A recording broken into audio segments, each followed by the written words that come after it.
I said to him, give him up. One morning as I was sitting...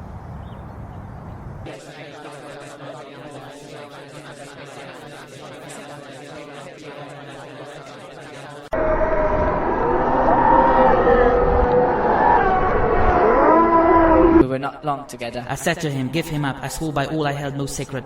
One morning, as I was stitching by the open window, he burst in and flew at me. Give him up, he screamed. He's mine. His photographs were kind to him. Seeing him now for the first time, full length, in the flesh, I understood why he preferred me. We were not long together when he smelled the rat. Give up that whore, he said, while I will cut my throat.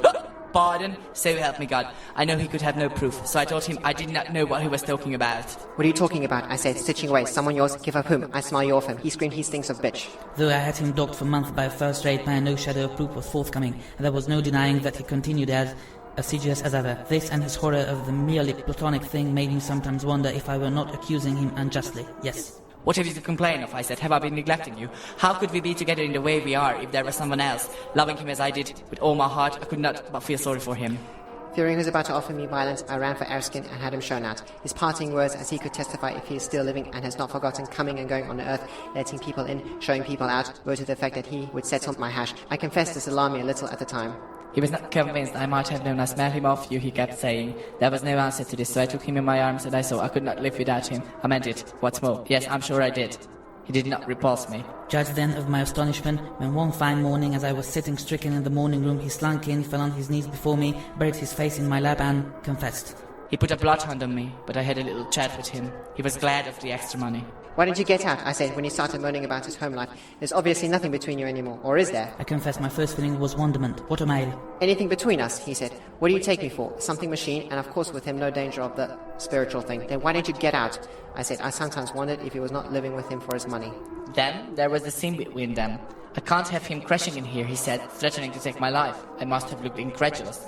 Ask Erskine, he said, if you don't believe me. But he threatens to take his own, I said. Not yours, he said. No, I said his. We had fun trying to work this out. Then I forgave him.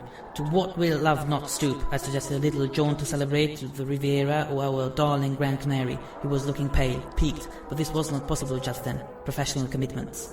He came again, just strolled in, all honey, licking his lips. Poor thing, I was doing my nails by the open window. He has told me all about it, he said. Who he? I said, filing away. And what about it? I know what torture you must be going through, he said, and I have dropped in to say I bear you no ill feeling. I ran for Erskine. Then I got frightened and made a clean breast of it. He was looking more and more desperate. He had a razor in his vanity bag. The daughter's take warning, never admit. When I was satisfied it was all over, I went to have a gloat. Just a common thought, what he could have found in his when he had me. When he came again, we had it out. I felt like death. He went on about why he had to tell him. Too risky and so on. That meant he had come back to him. Back to that. Pudding face, puffy, spots, blabbermouth, jowls, no neck, drugs you could... He went on and on. I could hear a mower, an old hand mower. I stopped him and said that whatever I might feel, I had no silly threats to offer, but not much stomach for his leavings either. He thought that over for a bit. Calves like a flunky. When I saw him again, he knew. He was looking wretched. Pardon, some fool was cutting grass, a little rushed than another. The problem was how to convince him that no revival of intimacy was involved. I couldn't. I might have known. So I took him in my arms and I said I could not go on living without him. I didn't believe I could have. The only solution was to go away together. He swore we should as soon as he had put his affairs in order. In the meantime, we were to carry on as before. By that he meant as best as we could. So he was mine again, all mine. I was happy again. I went about singing the world. At home, all heart to heart, new leaf and bygones bygones. I ran to your ex-doxy, he said one night on the pillow. You're well out of this, rather uncalled for, I thought. I'm indeed, sweetheart, I said. I'm indeed. God, what vermin man. Thanks to you, Angel, I said. Then I began to smell him off him again, yes. When he stopped coming, I was prepared, more or less. Finally, it was all too much. I simply could no longer. Before I could do anything, he disappeared. That meant he had won. That slut. I couldn't credit it. I lay stricken for weeks. Then I drove over to his place. It was all bolted and barred, all grey with frozen dew, on the way back by Ash and Snodland. I simply could no longer. I made a bundle of his things and burnt them. It was November and the bonfire was going. All night I smelt and smouldering. When first this change, I actually thank God. I thought, it's done, it's sad, now all is going out. Mercy, mercy, tongue still hanging out for mercy. It will come. You haven't seen me, but you will, then it will come. To say I'm not disappointed, no, I am. I had anticipated something better, more restful. Or you will bury of me. Down, oh, going down into the dark. Peace is coming, I thought, after all. At last, I was right, after all. Thank God, when first this change. Less confused, less confusing. At the same time, I prefer this to the other thing. Definitely, there are endurable moments. I thought. When you go out, and I go out, someday you will tire of me and go out, for good. Hellish half-light. Peace, yes, I suppose a kind of peace, and old pain as if never been. Give me up was a bad job. Go away and start poking and pecking at someone else on the other hand. Get off me, get off me. It will come, must come, there is no future in this. On the other hand, things may disapprove. There is that danger. Oh, of course I know now. Is it that I do not tell the truth? Is that it? That someday, somehow I may tell the truth at last and then no more light at last for the truth? You might get angry and blaze me clean out of my wits, mightn't you? I know now all that was just play.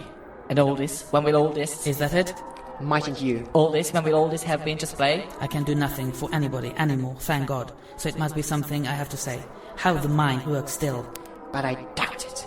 It would not like be you somehow, and you must know I'm doing my best, or don't you? Perhaps they have become friends, perhaps sorrow. But I have said all I can, all you let me, all I... Perhaps sorrow has brought them together. No doubt I make the same mistake as when it was the sun that shone of looking for sense where possibly there is none. Perhaps they meet and sit over a cup of the green tea they both so loved, without milk and sugar, not even a squeeze of lemon. Are you listening to me? Is anybody bothering about me at all? Not even a squeeze of... Is it something I should do with my face, other than utter? Weep? Am I taboo, I wonder? Not necessarily now that all danger is averted. That poor creature. I can hear him. That poor creature. Bite off my tongue and swallow it. Spit it out. Will that placate you? How the mind works still, to be sure. Meet and sit now in the one dear place, now in the other, and sorrow together, and compare... Pardon, happy memories. If only I could think. There is no sense in this, either, none whatsoever. I can't. That poor creature who tried to seduce you.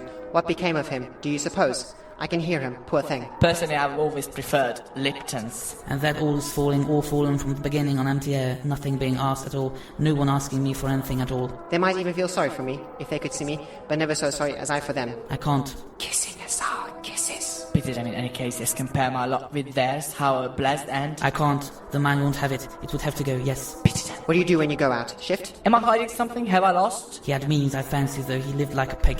Like dragging a great roll on a scorching day, the strain, to get it moving, momentum coming, kill it and strain again. Have I lost the thing you want? Why go out? Why go... And you, perhaps pitying me, thinking, poor thing, he needs a rest. Perhaps he has taken him away to live, somewhere in the sun. Why go down? Why not? I don't know. Perhaps he is sitting somewhere by the open window, his hands folded in his lap, gazing down out over the olives. Why not keep on glaring at me without ceasing? I might start to rave and...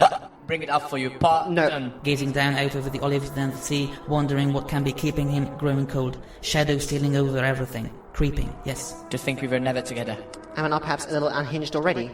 Poor creature, poor creatures. Never walked together on a May morning, the first to wake the other two. Then in a little dinghy. Penitence, yes, at a pinch, atonement. One was resigned, but no, that doesn't seem to be the point either. I say, am I not perhaps a little unhinged already? Just a little, I doubt it. A little dinghy. Silence and darkness were all I craved. Well, I get a certain amount of both, they being one. Perhaps it is more wickedness to pray for more. A little dinghy on the river, I resting on my oars, they lolling on air pillows in the stern. Sheets, drifting, such fantasies. Hellish half-light.